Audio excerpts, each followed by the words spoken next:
শ্রাবণে সপ্তাহের 7 দিন করুন এই 7 টোটকা। জানাচ্ছে শিব পুরাণ। শিব পুরাণে শ্রাবণ মাসের প্রতিটি দিনের বিশেষ উপায় সম্পর্কে জানানো হয়েছে। সপ্তাহের এই দিনগুলিতে বিশেষ কিছু নিয়ম পালন করলে ব্যক্তির সমস্ত মনস্কামনা পূরণ হয়, পাশাপাশি ব্যক্তি আরোগ্য এবং উন্নতি লাভ করতে পারে। শ্রাবণে সোমবার থেকে রবিবার পর্যন্ত কোন কোন উপায় করবেন জেনে নিন। শিব পুরাণের উপায়। 1. শ্রাবণ মাসের রবিবারে সূর্যের উপাসনা করুন। এর পাশাপাশি রবিবার ব্রাহ্মণদের দান দিন, এর ফলে ব্যক্তি সমস্ত পাপ থেকে মুক্তি পায়। 2. শ্রাবণের সোমবারে শিবের আরাধনা করার পর লক্ষ্মীর উপাসনা করুন। এদিন ব্রাহ্মণদের ঘিতে নির্মিত ভোজন করান। শ্রাবণ মাসের প্রতি সোমবার এই উপায় করা উচিত। এর ফলে ধনসম্পত্তির সুখ লাভ করে ব্যক্তি। 3. এই পবিত্র মাসের মঙ্গলবার রোগমুক্তির জন্য কালীর উপাসনা করুন।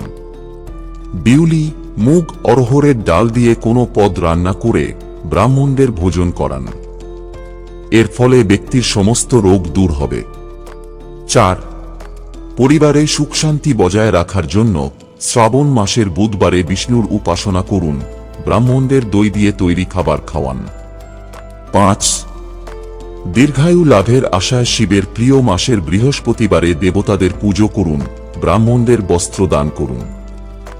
পাশাপাশি 5 মেওয়া ও ঘি মেশানো পায়েস ঠাকুরকে নিবেদন করুন ও ব্রাহ্মণদের খাওয়ান। 6. শ্রাবণের শুক্রবার দেবতাদের পূজার্চনার পাশাপাশি ব্রাহ্মণদের অন্নদান করে তৃপ্ত করুন, মা, স্ত্রী, বোনকে সুন্দর পোশাক দিন। এর ফলে সুখসাধন বৃদ্ধি পাবে। 7. শ্রাবণ মাসের শনিবারে রুদ্রের পুজো করুন। এই পুজোয় তিলের ব্যবহার করতে ভুলবেন না। এই দিনে ব্রাহ্মণদের তিল মেশানো ভোজন দান করুন। এর ফলে দেবতারা প্রসন্ন হবেন এবং শীঘ্র আরোগ্যের আশীর্বাদ দেবেন। বন্ধুরা, ভিডিওটি ভালো লাগলে লাইক করুন এবং আমাদের চ্যানেলে নতুন হয়ে থাকলে সাবস্ক্রাইব করুন। ধন্যবাদ। আপনার দিনটি শুভ হোক।